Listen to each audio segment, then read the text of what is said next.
안녕하세요. 교보생명 퇴직연금 투자자 여러분. 연금과 투자, 최신 핵심 정보를 쉽고 재미있게 풀어드리는 연금 투자 언박싱 시간입니다. 안녕하세요. 저는 경제 읽어주는 도하나 도지은입니다. 여러분들과 함께 오늘부터 자세하게 연금과 투자에 대한 내용들 나눠보도록 할 텐데요.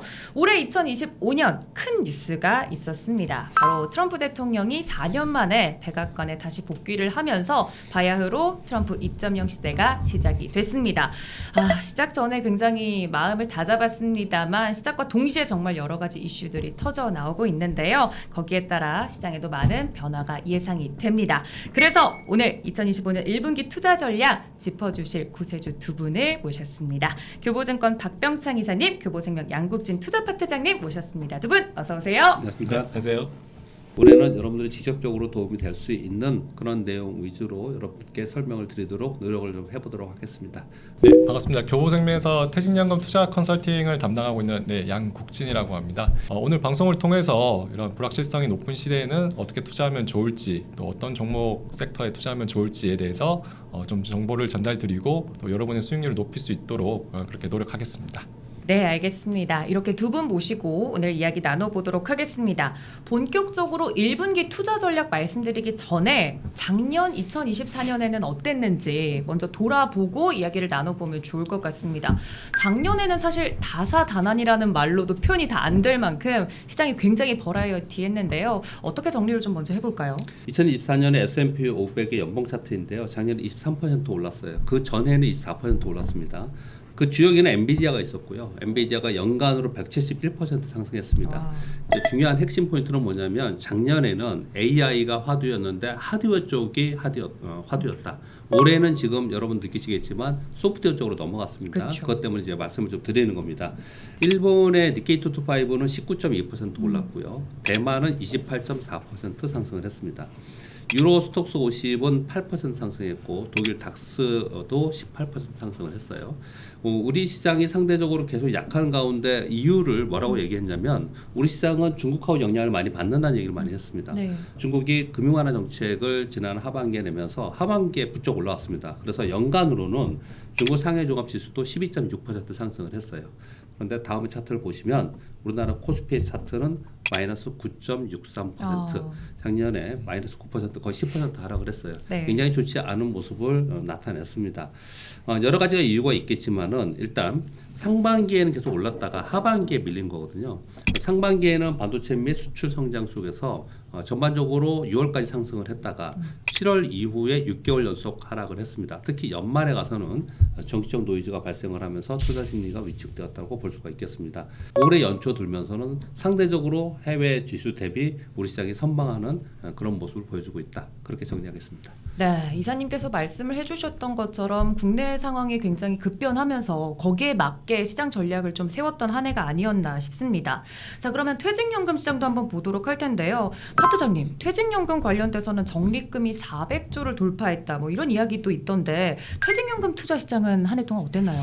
네, 우선 이제 퇴직연금의 작년에 이제 크게 이제 세 가지 정도의 큰 이슈가 있었는데요. 지금 퇴직연금 시장이 이제 굉장히 이제 관심을 많이 받고 있고 또 이제 성장률 자체가 굉장히 이제 가파르다 보니까 향후에 한 5년, 10년 정도 지나면 이제 국민연금하고 견줄 정도로 시장 규모가 굉장히 커질 것으로 그렇게 예상이 되고 있고요.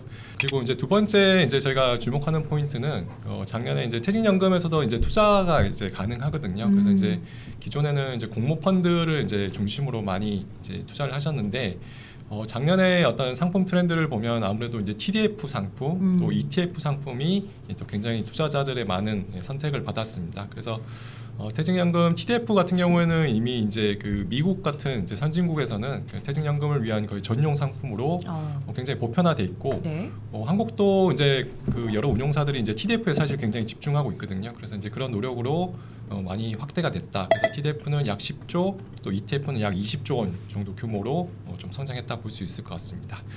그리고 이제 마지막은 이제 디폴트 옵션이라는 제도가 이제 퇴직연금에서 지금 시행이 되고 있는데 제도가 좀 초창기다 보니까 이제 대부분 자금이 기대했던 것과 달리 초저 위험에 거의 한 87% 정도 자금이 쏠리는 이제 그런 현상이 있었습니다. 근데 저희가 장기적으로는 어쨌든 이 펀드가 들어있는 그런 디폴트 옵션으로 많이 늘어날 걸로 생각하고 있고요.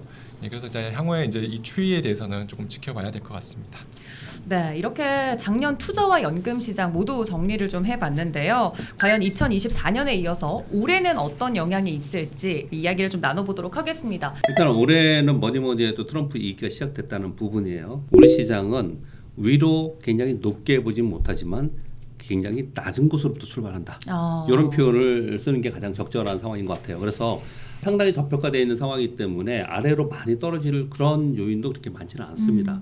그런 가운데 가장 큰 것 중에 하나가 관세 정책, 트럼프의 관세를 통한 무역 전쟁이 시작되었고 지금은 미국 시장도 좀 걱정이 되고 우리 시장은 아주 큰 기대는 좀 없고 이렇게 출발한 한 해가 지금 되고 있습니다. 각자 상황에 맞게 전략이 좀 필요할 것 같습니다만 일단 트럼프 대통령의 관세 이야기를 해주셨으니까 본격적으로 관세 전쟁 신호탄을 쏘아 올렸습니다. 예. 이제 예외는 없다 강력하게 이야기를 했는데 글로벌 경제 성장과 금융시장에도 큰 변화나 움직임이 있을 것 같아요. 이건 뭐 투자자만이 아니고 뭐 국가적으로도 그렇고 전 세계가 지금 이것 때문에 좀 불확실성이라는 네. 표현을 좀 쓰고 있는 그런 상황입니다. 첫 번째 화면은 작년에 미국의 무역 적자 규모입니다. 작년에 무역 적자가 9,184억 달러인데요. 이것은 전년 대비 17% 증가했고요. 역사상 최대치입니다. 여기 보시면 중국이 2,954억 달러 1위입니다. 우리가 다 알다시피. 네. 그리고 2위가 유럽연합이 2,356억 달러예요. 그러니까 중국하고 유럽연합은 이제 가장 강력한 무역 전쟁을 하고 있는 거고 지난 1기에도 그랬습니다. 그 밑에 보면 멕시코, 베트남, 아일랜드, 독일 이렇게 쭉 있는데 우리나라가 9위입니다. 660억 달러 대미 흑자입니다. 이 부분을 트럼프 대통령이 분명히 건들 것이다. 그래서 우리는 지금 긴장하면서 기다리고 있는 그런 상황인 거거든요. 그러니까 전반적으로 미국이 무역에서 굉장히 적자를 보이고 있는 부분에 대해서 이것을 줄여야 된다라는 인식을 가지고 지금 이제 관세 전쟁을 이제 시작하는 거고 거기에 핵심 국가는 중국과 유럽연합이 있다. 여기서 중국이 1위지 않습니까? 네. 사실은 중국은 무역 적자만이 아니고 중국은 기술 패권의 경제 국가이기 때문에 중국을 강력하게 견제를 좀 하고 있는 그런 상황인 거거든요. 그렇기 때문에 이제 앞으로 중국이 어떻게 관세를 부과하고 어떤 기술 패권에 제재를 갈 것인가 이게 가장 핵심 포인트입니다. 그런데 트럼프 1기 때하고 지금하고는 상당히 많이 다를 가능성이 있습니다. 화면 한번 보시면요. 네. 중국의 대미 무역 분쟁에 대비한 부분들을 보면요. 미중 무역 분쟁 이후에 중국의 수출이 홍콩은 4.2% 줄었고 미국도 4.2%나 의존도가 줄었다는 거예요. 그러니까 수출을 전 세계 국가에 다변화시켜 놨다는 겁니다. 그래서 이 위의 화면은 뭐냐면 미국의 무역 적자 중에서 중국의 비중이 2020년 이후에 이렇게 많이 줄었습니다. 반면에 어디가 많이 올라왔느냐? 캐나다, 독일, 일본, 대만, 한국, 멕시코, 베트남 이런 데가 올라왔거든요. 네. 궁극적으로는 목적은 중국이지만 일단 주변부터 관세를 가지고 때려놓고 그 다음에 중국을 지금 공격하려고 하는 준비를 좀 하고 있다. 그렇게 좀 이해하시면 될 것 같습니다. 자, 이어서 저희 파트장님은 어떻게 보고 계신지 궁금해요. 이 투자자들은 불확실성이란 말을 제일 싫어하지 않습니까? 네. 어떻게 보고 계십니까? 그 주식시장의 성과를 보면 미국 시장이 이제 타 국가의 성과를 압도를 했었거든요. 그쵸. 그래서 저희가 한번 직전 1년, 5년, 10년의 성과를 봤더니 미국이 거의 이제 인도 정도를 제외하고는 거의 미국이 거의 성과도 굉장히 좋았다. 그리고 이제 글로벌 증시에서 미국이 차지하는 이 MS 비중도 이제 과거에는 한 40% 언저리였다가 지금은 50%가 넘어갔거든요. 그러니까 앞으로 5년, 10년도 미국을 배제하고서는 투자를 생각할 수는 없겠구나라고 저는 이제 생각을 하고 있습니다. 그래서 최근에 나오는 상품들도 보면 대부분 새롭게 출시되는 펀드들이 다 미국 중심의 펀드들이에요. 그렇군요. 그래서 대표적인 S&P 500이라든가 나스닥 이런 펀드들이 이제 기본적으로 이제 구성이 되어 있고 또 최근에는 이제 또 환율도 이제 작년에 이제 $1 환율에서 환율마저 이제 달러가 강세가 되다 보니까 이제 환율도 어떻게 보면 이제 환해지를 하지 않고 환을 오픈해서 운용하는 이런 식의 상품들이 이제 많이 나오고 있습니다. 그래서 물론 이제 너무 고평가됐기 때문에 미국에 몰빵하는 거는 이제 위험하지만 적어도 50%는 이제 미국을 반드시 좀 투자해야 되지 않을까 그렇게 생각하고 있습니다. 네, 미국 시장이 지금 이제 많이 올라왔고 그리고 이제 미국 투자 많이 하고 있지 않습니까? 그래서 이제 관세 부분에 대해서 이제 정리를 제가 이제 시황과 연관해 가지고 이제 말씀을 좀 드려보고 싶은데요. 관세 자체가 전체 시장의 흐름을 바꾼다고 보는 건 좀 무리가 있습니다. 그 화면 한번 보시겠습니다. 2018년 1월, 3월, 6월, 9월, 그 다음에 2019년 5월, 2019년 8월, 2019년 11월 이렇게 계속 품목과 그리고 금액을 높여가면서 미중간 무역 분쟁이 계속 있었습니다. 이게 중국만 있었던 게 아니고 유럽하고 같이 있었습니다. 그때마다 미국 시장이 어떻게 움직였냐? 고점 대비 12% 하락했다가 7% 하락하고 뭐 이런 식으로 움직였거든요. 근데 이거 보시면 텍스트를 보면 잘 모르시겠죠. 그래서 네. 차트를 가져왔습니다. 보시면 위에 있는 화면은 미국의 S&P 500의 그때 움직입니다. 이 노란색으로 제가 이렇게 그림을 그려놓은 게 지금 말씀드렸던 것처럼 미국 트럼프 대통령이 관세를 더 부과하고 무역 전쟁을 막 일으키는 관세를 통한 무역 전쟁을 일으키는 그 구간들이었습니다. 그 구간마다 그러면 시장이 별거 아니야 그랬느냐? 그렇지 않았습니다. 떨어졌었어요. 그런데 잘 보시면 떨어졌다가 반등하고 떨어졌다가 반등하고 전부 다 반등을 다 했어요. 그리고 나서 2019년도에 가서 이제 5월에 한 번 있었고 또 중간에 가서 한 9월에 한 번 있었는데 그리고 나서는 이제 무역 합의가 되면서 그냥 그대로 쭉 올라버렸거든요. 이 보시면 전체적으로 2018년 동안 박스권으로 있긴 했지만 추세적으로 하락하는 모습이 아니었습니다. 그 첫 번째로 그걸 인식을 해야 되고요. 두 번째 꼭 짚고 넘어가야 될 부분은요. 이 당시에 2018년도에 미국 시장은요. 금리를 25bp씩 4번 올렸습니다. 네. 100bp를 올렸어요. 그래서 2018년 말에 미국의 금리가 2.5%까지 올랐을 때입니다. 네. 여러분 시황은 금리와 환율에 훨씬 더 영향을 많이 받아요. 그런데 올해 2025년 올해는 미국이 금리 인상을 하는 구간인가요? 아닙니다. 그렇지 않았습니다. 그렇다고 본다면 당시에 무역 분쟁이 굉장히 강했고 그런 가운데 금리를 인상하는 가운데도 시장이 이 정도였다. 그러면 올해는 금리를 인하하는 과정 속에서 이 무역 분쟁이 일어났다면 그리고 중국이나 유럽도 그동안에 트럼프가 대통령이 되는 것을 과정을 지켜보면서 상당 부분 준비를 했단 말이에요. 그래서 과거에 있었던 거하고 지금하고 똑같이 보면서 굉장히 좋지 않을 거다. 이제 고점을 찍을 거다라는 건 다소 무리가 있다라고 저는 생각을 합니다. 트럼프 위기를 저희가 또 겪어봤기 때문에 당시의 시장 상황과 지금 2025년의 상황이 어떤지를 비교해 보면서 그 차이점에 대해서도 우리 투자자분들이 반드시 엄두를 해두셔야 된다. 이사님께서 말씀을 해주셨습니다. 자, 그러면 금리와 환율 이야기 좀 더 자세하게 나눠보도록 하죠. 이렇게 트럼프 대통령이 우리 미국 우선적으로 챙길 거야라는 기조가 계속되면 아무래도 안전자산에 대한 선호 심리는 더 커질 수밖에 없지 않습니까? 그 달러 강세 현상 언제까지 또 지속이 되는지 또 고려를 계속 해야 될지 많이들 궁금하실 것 같아요. 이사님 이 부분 어떻게 보십니까? 사실 모든 분들이 가장 핵심 포인트는 이겁니다. 금리가 어떻게 될 건지 그리고 달러가 계속 이 강할 강세를 건지. 유지할 건지. 왜냐하면 우리 원화가 워낙 약세이기 때문에 네. 이 부분이 가장 중요한 거예요. 그런데 국제 수익률과 달러는 같이 움직입니다. 국제 수익률이 올라가면서 달러가 올라가는 거예요. 이거 당연한 기본적 이론이에요. 그런데 트럼프 대통령이 일관되게 얘기하고 있는 부분은 뭐냐면 물가를 잡을 거라는 얘기를 하는 겁니다. 그런데 관세를 올리면 물가가 올라가지 않습니까? 네. 그래서 항상 얘기하는 게 뭐냐면 10년 만기 국제 수익률을 주시하고 있다. 10년 만기 국제 수익률이 올라가지 못하게 할 것이다. 이런 얘기를 하고 있어요. 그래서 초창기에 굉장히 빠르고 강하게 이런 정책들을 쓰면서 이런 지표들이 움직이는 부분이 있지. 트럼프 대통령의 궁극적인 목적은 달러 인덱스도 떨어뜨리고 달러도 그러니까 약세로 전환시키고 그리고 국채 수익률도 떨어뜨리고 그러면서 금리 인하도 유도시키는 이런 부분들을 갈 거라는 걸 기조에 좀 깔고 가야 되지 않을까 생각합니다. 그렇군요. 말씀해주신 사항을 좀 종합을 해보면 이 트럼프의 입장은 그런데 2, 3년 전만큼은 아닙니다만 연준이나 파월의 입장도 들어봐야 되는 거 아니겠습니까? 화면 한번 보시면요. 네. 작년 9월에 점도표예요. 그리고 오른쪽에 있는 건 작년 12월의 점도표거든요. 네. 작년 9월의 점도표를 보면은 2025년도에 중립금리 전체적으로 점을 찍은 연준위원들의 전체적인 생각은 3.5%와 3% 사이에 제일 많았습니다. 그 얘기는 지금이 지금 미국의 기준금리가 4.5%잖아요. 네. 100bp 내려서 4.5%예요. 그런데 지금 대부분 3에서 3.5%를 보고 있었단 말이에요. 지금부터 100bp는 낮은 경우입니다. 1%포인트나. 네. 그런데 12월에 갔더니 이게 싹 바뀌었어요. 어디로 바뀌었냐? 4.0의 근처에 전부 다 이렇게 점을 찍었습니다.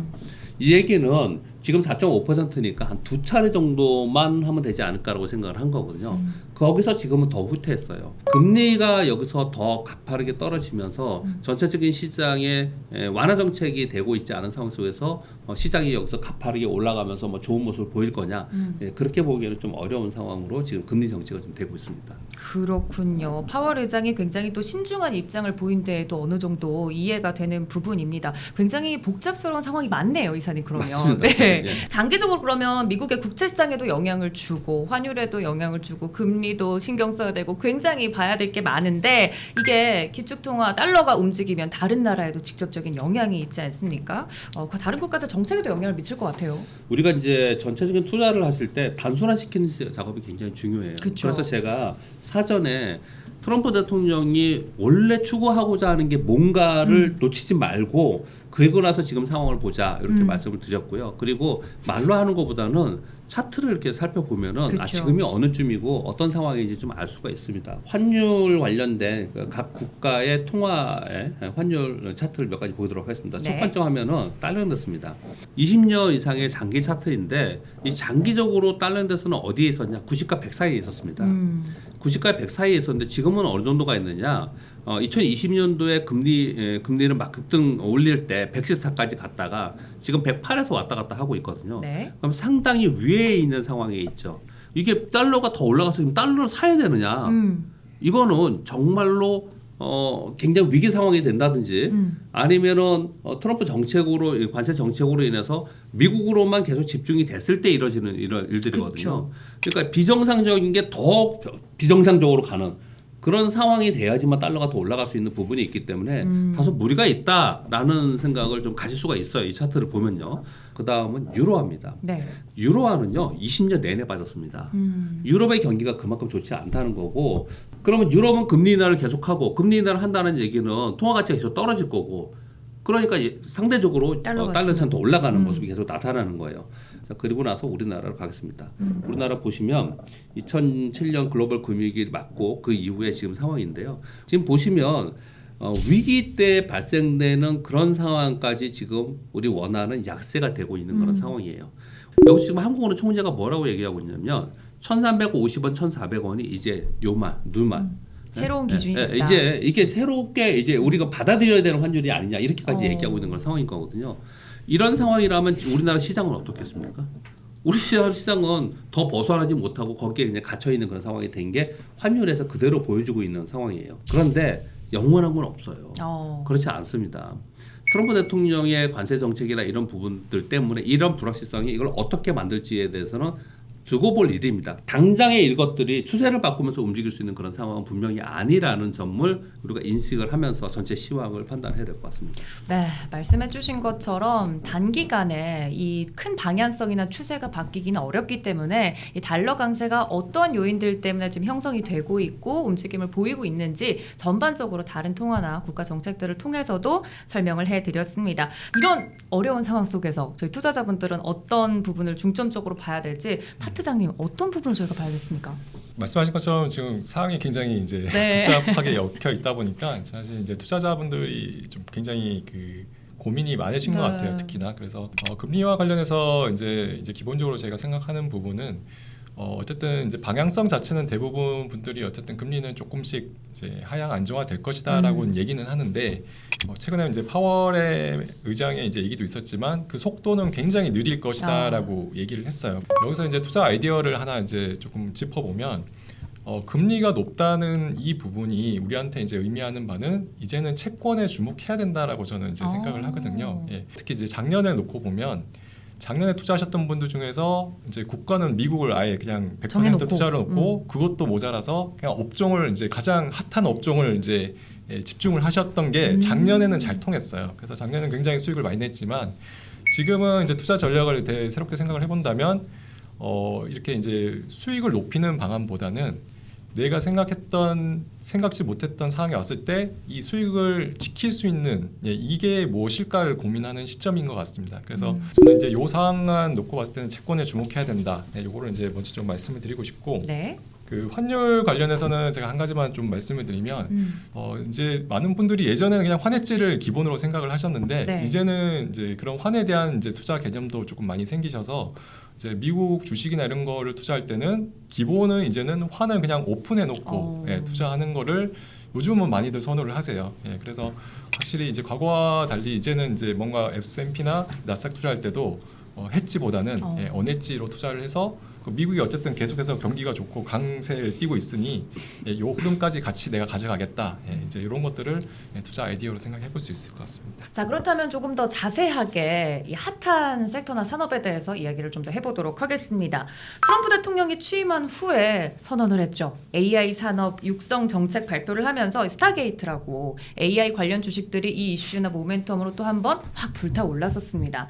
인공지능, 지금은 너무 익숙한 단어가 됐는데 이 AI 기술 확산이 현재 시장에 어떤 영향을 미치고 있는지 좀 짚어봐야 될 것 같습니다. 좀 전에 우리 양 차장님 말씀을 좀 들으면서 저도 우리 교보생명에 재택인연금 가 있습니다. 그래서 들어가서 보면은 상품이 굉장히 많아요. 네. 굉장히 상품이 많고요. 거기 안에 보면은 고위험부터 저위험까지 굉장히 많고, 그리고 거기에 채권형도 있고 주식형도 있고 뭐 미국 해외형도 있고 다 여러 개가 많거든요. 우리가 이런 시황이나 공부를 하는 이유는 거기서 내가 직접 하는 것보다는 간접 투자를 한다 하더라도 그 안에서 내가 고를 수 있는 능력이 있어야 되는데, 그쵸. 지금 전 세계가 고금리 시대잖아요. 그쵸. 저금리 시대에서는 어디서 뭐 맡겨서도 금리로 인해서 우리가 수익을 낼 수 있는 데가 없었지 않습니까? 고금리로 인해서 일정적으로 확보한 자금이 들어올 수 있는 상품에 넣고 거기에 일정 부분에서 들어올 수 돈이 있으니까 이게 펀드맨들이 하는 방식이거든요. 네. 그럼 하이릭스 상품의 펀드나 이런 ETF나 이런 데 넣을 때 어디로 가야 되느냐에서 그 핵심이 AI인 거죠. AI인 거죠. AI가 시작된 것은 한 2년 정도 전에 챗GPT가 나오면서 본격적으로 네. 얘기가 된 거지 않습니까? 그러면서 작년 한 해 동안 AI를 얘기했던 건 뭐냐면 전부 데이터 센터를 얘기했어요. 맞아요. LLM을 얘기하면서 거기에 뭐 HBM을 가지고 엔비디아가 만든 AI 가속기 이것만 전부 다 얘기하는데, 이걸 한마디로 얘기하면 하드웨어입니다. 하드웨어. 빅테크들이 하드웨어를 어마어마하게 투자를 해서 이걸 가져놨는데 이걸 뭘로 수익으로 만들 거야. 이게 상용화될 수 있어? 개인 서비스 할 수 있어? 이런 의심을 하고, 그래서 작년 말에 이번에 있었던 AI 시대의 버블이 만들어지는 거 아니냐 이런 얘기를 했었던 거거든요. 근데 정말 다행스럽게 올해 들면서 보니까 우리가 우려했던 것보다 훨씬 빨리 상용화되는 게 많이 나오고 있어요. 거기에 이제 두 가지의 이벤트가 발생이 됐는데, 하나는 딥시크. 네. 거대 자본이 아니더라도 우리의 일상생활에 쓸 수 있는 상품이 만들 수 있다라는 모멘텀이 하나가 발생이 좀 된 거고요.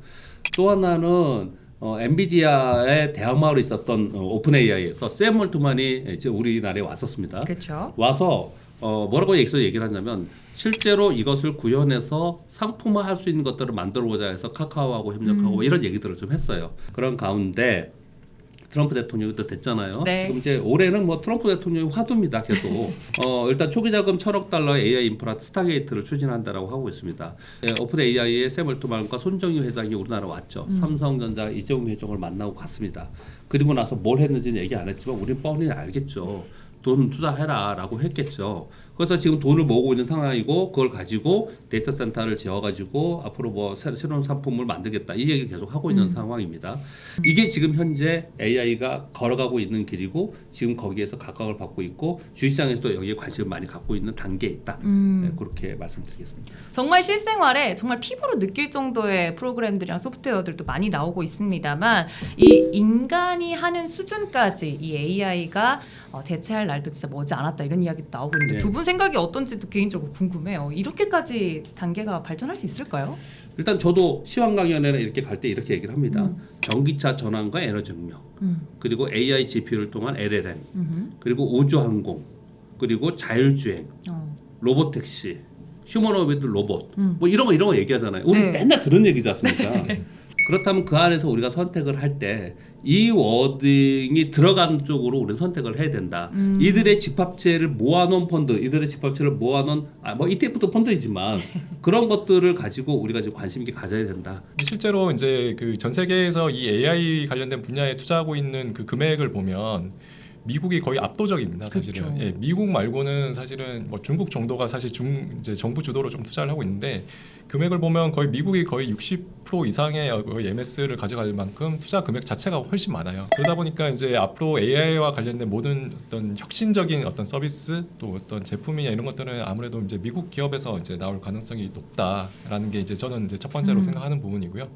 미국 S&P 500 기업 중에 작년에 1위 수익률 1위를 한 기업이 이제 팔란티어라는 기업이 네. 있습니다. 이 기업이 뭘 하냐면 그 AI와 관련된 빅데이터 분석을 통해서 어떤 인류가 처한 문제를 해결한다는 게 이 회사의 철학이에요. 그래서 이 회사가 이제 어떤 일을 하냐면 이제 예를 하나 들어보면 이제 러시아하고 지금 우크라이나가 전쟁을 지금 네. 하고 있지 않습니까? 근데 러시아하고 우크라이나가 이제 붙었을 때 대부분의 사람들이 이제 러시아가 압도적으로 이길 거라고 생각을 했는데 네. 실제로는 우크라이나가 이제 미국의 어떤 혼수를 받아서 굉장히 효율적으로 이제 전쟁을 수행하면서 이걸 막아냈다는 거죠. 그리고 이 미국 정부 기업 뒤에 누가 있었냐면 이 팔란티어라는 기업이 있었거든요. 여기서 그 스타링크를 통해서 전장의 사진을 받고 그래서 어디에 장비가 있고 그리고 이걸 어떻게 조합하면 작전을 수행할 수 있는지 이런 컨설팅을 하는 업체가 이 팔란티어라는 기업입니다. 그래서 작년에 팔란티어가 이제 그 주가 상승률이 거의 370% 정도. 너무 예. 부러워요. 갖고 계신 분. 예, 그래서 그 근데 이게 함의하는 바가 저는 있다고 생각을 해요. 그러니까 그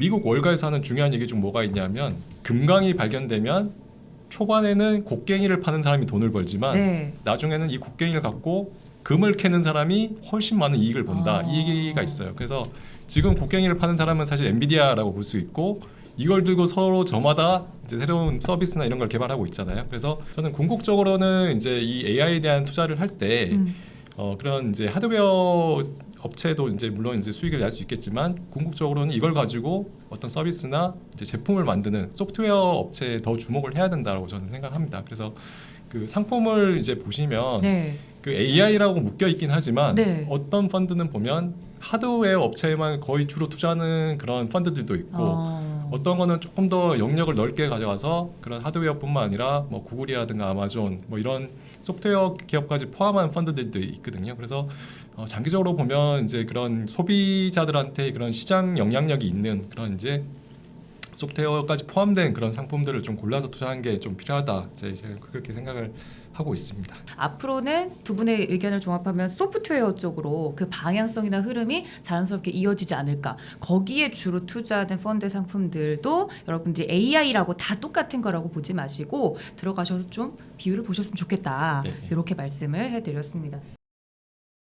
관련돼서 이렇게 다양한 이야기를 좀 나눠봤는데요. 오늘 연금투자 언박싱 코너 1분기 첫 번째 시간 함께 해봤습니다. 두 분 어떠셨는지 소감 한 말씀 부탁드려도 될까요? 시장의 투자 심리가 좀 좋아지는 부분이 좀 나타나면은 네. 우리한테 투자의 기회가 더 많이 생기는 부분이 있습니다. 그런 부분도 좀 생각해봐야 될 것 같고요. 우리 직원들도 똑같이 근무를 해도 퇴직연금의 금액이 저도 누가 얘기를 해서 알았어요. 퇴직연금 보니까 내가 받을 돈이 다르더라고요. 보니까. 주변에 얘기를 좀 많이 해주셔가지고 그 부분에 좀 관심을 가지셔야 되고 그리고 그런 것들에서 리드를 좀 할 수 있는 이런 방송을 같이 한번 보자. 그렇게 여러분들이 올해 좀 했으면 좋겠습니다. 네, 감사합니다. 파트장님.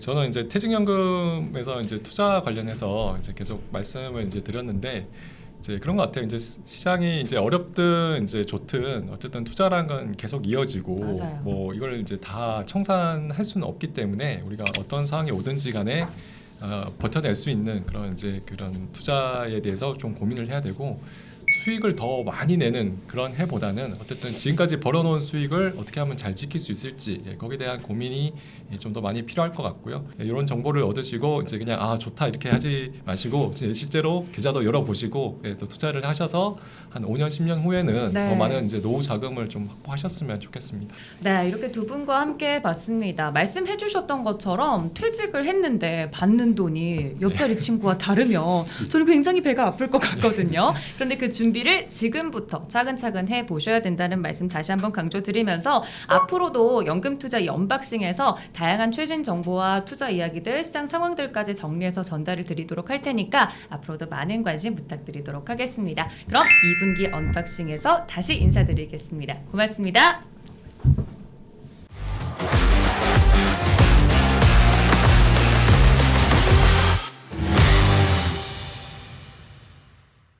퇴직연금 상품 가입 전 상품 설명서 약관을 확인하세요. 교보생명은 해당 상품에 대해 충분히 설명할 의무가 있으며 가입자는 가입에 앞서 이에 대한 충분한 설명을 받으시기 바랍니다. 본 영상은 투자 정보 등 대외 제공에 관한 당사의 전자통신 수단 관련 내부 통제 기준을 준수하고 있습니다. 본 영상은 광고 심의 기준을 준수하였으며 유효기간은 심의일로부터 1년입니다.